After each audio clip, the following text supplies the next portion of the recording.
The WikiLeaks founder Julian Assange has confronted the Prime Minister with claims her government has fed information about his staff to foreign governments.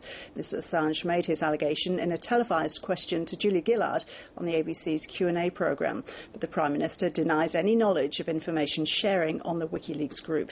More from political correspondent Greg Jennett.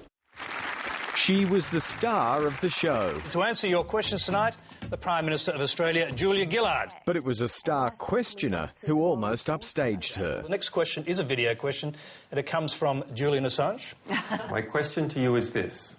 When will you come clean about precisely what information you have supplied to foreign powers about Australian citizens working or affiliated with WikiLeaks? The WikiLeaks founder had posed his question from Norfolk, England, claiming he had intelligence Australia was supplying information, but he drew a blank with Julia Gillard. I don't know anything about exchanging information about people who work for WikiLeaks. So it hasn't happened to your knowledge? To my knowledge, it hasn't happened. The Prime Minister says intelligence sharing is a strength of the US-Australia alliance, but ruled out aiding any extradition attempt by America if a death penalty could be applied. We do not extradite people who could be subject to the death penalty. It was on carbon pricing that Julia Gillard really opened up. I didn't intend to mislead people. She acknowledged she has abandoned her election promise not to have a carbon tax. I promised that there would be no carbon tax.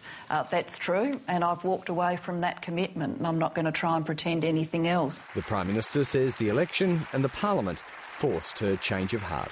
Greg Jennett, ABC News.